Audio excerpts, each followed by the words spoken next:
अस्सलाम वालेकुम तमाम दोस्तों को आरती संधू ऑफिशियल पे खुश आमदीद। मेरी तरफ से तमाम दोस्तों को अस्सलाम वालेकुम। दोस्तों आज मैं जिस टॉपिक पे बात करना चाह रहा हूँ बेसिकली वो टॉपिक है अपना बिज़नेस कैसे स्टार्ट किया जाए। देखिए बिज़नेस बेसिकली किसी न किसी आइडिया से होता है, क्योंकि बिज़नेस ना ही पैसों से होता है, ना ही आपकी प्रॉपर्टी से हो सकता है, ना ही आपकी स्टडी से हो सकता है। बेसिकली आपको ये सारी चीज़ें रिक्वायर तो हैं, लेकिन यहाँ पे सवाल ये है कि मेन मेन क्या चीज़ है जो आप चाहते हैं कि अगर वो आपके पास है तो आप बिज़नेस कर सकते हैं। बिज़नेस दोस्तों एक आइडिया से होता है। बिज़नेस बेसिकली एक आइडिया का नाम है। जैसे किसने सोचा था कि पानी भी कभी सेल होगा, मतलब क्या था। अब नेस्ले कंपनी देखें, वर्ल्ड वाइड कंपनी है, उसके मतलब पानी से लेके जूस हैं, उसके बाद मिल्क है, उस वक्त काफ़ी वेरिएंट्स हैं उनके, जो पूरी दुनिया में पूरी मार्केट में उनकी इस वक्त जो है ना वो डिस्ट्रीब्यूशंस है उनकी, जो है फूड सप्लाईज चल रही हैं। तो बेसिकली एक आइडिया उस बंदे के माइंड में एक आइडिया आया कि मैंने अपना पानी बेचना है। देखें आज के दौर में पानी साफ़ तो बड़ी मुश्किल से हमें मिलता है, लेकिन पहले दौर में तो इतना मतलब मुश्किल नहीं होता था, हर जगह साफ़ पानी पीने को मिल जाता था। लेकिन क्या उस बंदे का एक आइडिया कि मैंने पानी सेल करना है, पहले कभी किसी ने सोचा नहीं था कि पानी भी सेल होगा। और आज हज़ारों नहीं बल्कि लाखों कंपनियां पानी सेल कर रही हैं। बेसिकली पानी वो वही होता है जो फिल्ट्रेट हुआ होता है, या बड़े बड़े उन्होंने फिल्ट्रेशन प्लांट लगाए हैं और वो अपनी पैकिंग बना के अपना ब्रांड बना के, और वो वही लोग आज पानी सेल कर रहे हैं और अरबों डॉलर कमा रहे हैं। ठीक है, तो ऐसे ही किसी ना किसी दिन दोस्तों किसी ना किसी चीज़ की शुरुआत होनी होती है, और वो शुरुआत आप भी कर सकते हैं किसी भी नए बिज़नेस के, किसी भी नई आइडिया से। तो मैं आज आपको कुछ ना कुछ जितना मेरे अंदर नॉलेज है मैं समझता हूँ कि वो आपसे शेयर करने की पूरी कोशिश करूँगा। बाकी अगर कोई मेरी गलती हो जाए तो आप मेरी रहनुमाई कर सकते हैं। देखें सबसे पहली चीज़ है, मैंने लास्ट टाइम एक यूट्यूब चैनल देखा, चैनल पे एक मैंने 2-3 वीडियोस देखी। सबसे पहली चीज़ ये है कि आपने जब कोई चीज़ स्टार्ट करनी है, कोई बिज़नेस स्टार्ट करना है, उसके पहले आपका आइडिया होना कि मैंने ये काम करना है। सेकंड चीज़ आ जाती है कि आपके पास इन्वेस्टमेंट होनी चाहिए। अब मिसाल के तौर पे आपने कोई भी मिसाल ले लें, आपने एक किराना स्टोर स्टार्ट करना है, ठीक है जी। तो आपने उसमें ये देखना है कि मेरे पास इन्वेस्टमेंट कितनी है। फॉर एग्जांपल 1 लाख है, 2 लाख है, 5 लाख, 10 लाख, 50 लाख। सबसे पहले आपके पास क्या आया? आइडिया। आइडिया नहीं है तो बिज़नेस नहीं है। आइडिया आ गया कि मैंने किराना स्टोर करना है। अब उसके लिए आपका इन्वेस्टमेंट है फॉर एग्जांपल 10 लाख रुपये, ठीक है जी। तो आप क्या करेंगे कि उसके अपने अपने बजट में रहते हुए आप अपने देखेंगे कि मुझे ये जो बिज़नेस है ये किस पॉइंट पे कहाँ पे स्टार्ट करना चाहिए, ठीक है जी। तो आपको जो थर्ड चीज़ रिक्वायर होगी वो ये होगी कि आपने एक दुकान, एक प्रॉपर एक अड्डा, एक जगह, एक दुकान ऐसी देखनी है जहाँ पे आप अपना बिज़नेस स्टार्ट कर सकें और आपका जो बिज़नेस है वो एक प्रॉपर एक फ़्लो के साथ ग्रो कर सके, ठीक है जी। तो फिर आपने सर्च करनी है अपने उस दुकान की जहाँ पे आपका ये रन हो सके। तो उसमें 2-3 चीज़ों का आपने दोस्तों ख्याल रखना है। सबसे पहली चीज़ उसमें ये होगी कि आपने उसमें ये देखना है कि आपने उस एरिया में स्टार्ट करना है जहाँ से पहले दुकानें कम होंगी, ठीक है जी। क्योंकि देखें अगर पहले 5-7 या 2-4-3 दुकानें एक जगह पर हैं, आप भी हमें डाल देंगे, ठीक है आपका काम चल जाएगा, लेकिन उस तरह से ग्रो नहीं कर सकेगा जिस तरह से आप करना चाहेंगे या जिस तरह का आपको आपका बिज़नेस ग्रो करना चाहिए। तो सबसे पहले आप ये देखें कि यहाँ पे आबादी कितनी है, इसको गलियाँ कितनी लगती हैं, इसको कितने रोड्स लगते हैं, ट्रैफिक यहाँ से लोगों का डेली का गुज़र कितना है। मतलब आपने सारी चीज़ें सबसे पहले क्या करनी है, उनका एक सर्वे करना है। आप अपनी तौर पे अपनी बाइक्स पे, अपनी पैदल, अपनी जैसे भी आप मतलब ईज़िली आप जा सकते हैं। आपने उस जगह का सर्वे करना है जहाँ पे आपको दुकान मिल रही है अपने जनरल स्टोर के लिए, अपने किराना स्टोर के लिए, ठीक है जी।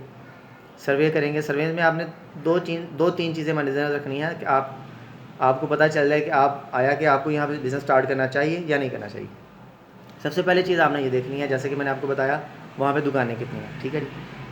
अब जो 2-3 दुकानें हैं फॉर एग्जांपल अगर उधर, तो वो 2-3 दुकानों को आपने डिटेल से देखना है। वहाँ पे जाना है, कुछ भी अपने मतलब कोल्ड ड्रिंक्स के बहाने या किसी भी बहाने आपने कोई चीज़ लेने के बहाने वहाँ पे जाना, उसका जायज़ा करना है। उस दुकान का जो 2-3 दुकानें हैं एक एक करके उसका आपने सर्वे करना है कि इसके पास कौन कौन सी वैरायटी मौजूद है और इसकी टाइमिंग क्या है, ये कितने बजे खोलता है, कितने बजे बंद करता है, और इसका काम कैसा है, ठीक है जी।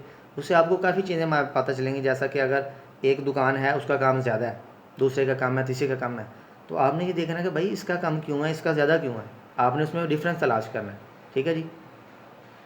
तो मतलब बात ये है कि आपने सर्च करनी है, आपने रिसर्च करनी है उन दुकानों के बारे में। अगर एक का काम ज़्यादा है तो बेसिकली उसके रेट्स कम होंगे, ठीक है जी। दूसरे का अगर रेट ज़्यादा होंगे, तो आपने अगर उस मार्केट में अगर 2-3 दुकानों में अगर अपनी दुकान बनानी है तो आप कोशिश कीजिएगा वहाँ से थोड़ी सी हट के बनाएं, बिल्कुल उसके साथ ना बनाएं, थोड़ी सी हट के बना दें।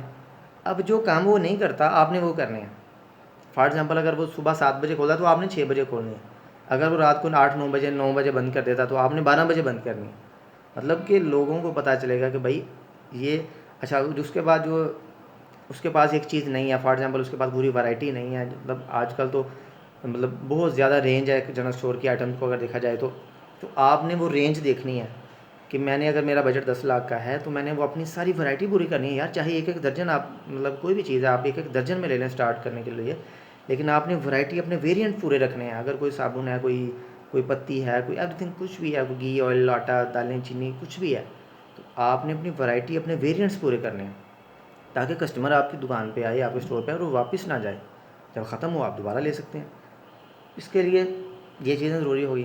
तो मतलब आपने उनको देखना है कि वो क्या नहीं करते, वो आपने करना है ताकि आप कस्टमर्स को अपनी तरफ अट्रैक्ट किया कर सकें। उसके बाद फिर अगली चीज़ आ जाती है डिस्प्ले।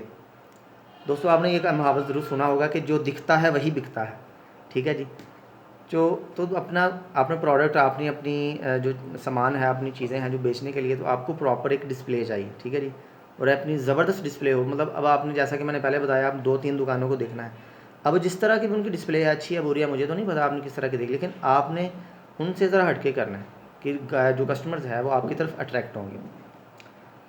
आपने यानी उनकी उनसे बेहतर अपनी डिस्प्ले बनानी है। अपना काउंटर वगैरह है जो मेन पे वो अपने अच्छा सा बनाना है, और अपनी डिस्प्ले वगैरह अगर ग्लास की कर लें वो सबसे बेटर है, वरना आप शीट्स की बना सकते हैं। उसके बाद एलुमिनियम की जो शीट्स मिल जाती हैं, एलुमिनियम के रैक्स वगैरह मिल जाते हैं, वो बनवा लिए जाते हैं, बने बनाए भी मिल जाते हैं।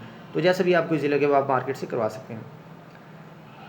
डिस्प्ले करने के बाद अगली चीज़ आ जाती है, आपने उसको सामान अपनी वैरायटी जैसे कि मैंने बताया आपने उसको भरना है, सामान भरना है। सामान भरने के बाद आपने दोस्तों जो सबसे अहम चीज़ है वो आपने टाइम देना है कि आप अगर अगर गर्मी का मतलब नॉर्मल जो आजकल मौसम है, इस मौसम में अगर आप करें तो सुबह 6 से रात 12 बजे तक आपने भाई टाइम देना है। और आपको सबसे ये भी बताता चलूँ कि किराना स्टोर के बारे में अगर आप सोच रहे हैं इस काम को शुरू करने के लिए, तो आप ये अपने बात जहन में बिठा लें कि एक बंदे का काम नहीं, इसमें कम से कम 2-3 बंदों का काम है। मिनिमम 2 बंदे तो इसमें चाहिए, क्योंकि इतनी लंबी ड्यूटी एक बंदा नहीं दे सकता। एक बंदा ड्यूटी देगा, उसके बाद दूसरा बंदा आ जाए, पहला बंदा रेस्ट पे चला जाए, तो इस तरीके से इसमें चला जाता है। और दूसरी मार्केट में नया बंदा होता है, उसको मार्केट में जाना पड़ता है, सामान वगैरह लेना पड़ता है, उसके लिए जो है ना एक बंदा अगर दुकान पे होगा तो दूसरा जा सकेगा, ठीक है। दोस्तों नेक्स्ट चीज़ जो आ जाती है किसी भी कारोबार में, किसी भी काम को करने के लिए आपका इखलाक। अगर आपकी ज़ुबान मीठी होगी तो कस्टमर ज़रूर आपके पास आएगा, ठीक है जी। तो आप अपने इखलाक से पेश आएँ। जब आप हर कस्टमर से, आप बच्चे से लेके बूढ़े तक, बड़े तक, जवान तक, आप हर बंदे से इखलाक से पेश आएंगे तो ऑटोमेटिकली इंशाल्लाह आपका बिज़नेस ग्रो करेगा। देखें या हुज़ूर सल्लल्लाहु अलैहि वसल्लम की हदीस भी है जिसकी रिवायत है, इन्नमल अमालु बिन्नियात, कि अमाल का दारोमदार नीयतों पर है। देखें अगर आपकी नीयत साफ़ होगी, आपकी नीयत में कोई मतलब आपकी नीयत बिल्कुल साफ़ होगी कि आपकी नीयत ये होगी कि मैंने लोगों को एक मेयार देना है, कि लोगों को मतलब क्या कहते हैं कि लोगों को अच्छी प्रोडक्ट देनी है, लोगों को मैंने लूटना नहीं है, तो इंशाल्लाह ऑटोमेटिकली अल्लाह की तरफ से लोग आपके बिज़नेस में आएंगे, यानी कि आपके कस्टमर्स बनेंगे और आपसे अपनी ज़रूरियाती ज़िंदगी की जो अशिया है वो लेना शुरू कर देंगे। तो इंशाल्लाह इसी तरह आपका बिज़नेस ग्रो हो जाएगा। लेकिन अगर आपकी नीयत ये होगी कि जो भी आ जाए, अगर बच्चा आ जाता है तो मैं उसको रेट ज़्यादा लगा दूँगा, बड़े को कम लगा दूँगा, तो यानी अगर आपकी नीयत साफ़ नहीं होगी तो फिर ये ऑटोमेटिकली आप जितना मर्ज़ी मतलब अच्छा भी लोगों के साथ बन जाएंगे, लेकिन अगर आपकी नीयत साफ़ नहीं ना होगी तो आप कभी भी अपने कारोबार का ग्रो नहीं कर सकते। तो इसलिए सबसे ज़रूरी चीज़ है आपकी नीयत साफ़ होनी चाहिए। जब आपकी नीयत साफ़ हो जाएगी तो इंशाल्लाह ऑटोमेटिकली अल्लाह ताला की तरफ से लोगों के दिलों में जो है ना आपकी तरफ से आपके लिए मोहब्बत पैदा हो जाएगी और लोग कस्टमर्स आपके पास आना शुरू हो जाएंगे। तो दोस्तों ये सारी चीज़ें अगर आप अपने स्टोर्स पे करते हैं, अपने किसी भी बिज़नेस में, ज़रूरी नहीं कि आप किराना स्टोर में, देखें किसी भी चीज़ में आपको करते हैं, तो आपको अगर ये सारी 3-4 चीज़ें जो मैंने बताई हैं, अगर आप इनको अपना लेते हैं तो इंशाल्लाह अज़ीज़ आपका बिज़नेस ज़रूर ग्रो करेगा और आहिस्ता आहिस्ता जो है ना इंशाल्लाह आपका ग्रो करता जाएगा। तो आज की वीडियो का इख्तिताम यही हुआ था। चला, अगर आपने अभी तक मेरा चैनल सब्सक्राइब नहीं किया, अगर आप मेरे चैनल पर नए हैं तो अभी इसी मेरा चैनल सब्सक्राइब कर दें और साथ में बेल आइकन का ज़रूर दबा दीजिएगा ताकि मेरी हर आने वाली वीडियो आप तक मिल जाए। शुक्रिया, अपना बहुत सारा ख्याल रखिएगा। अल्लाह हाफ़िज़।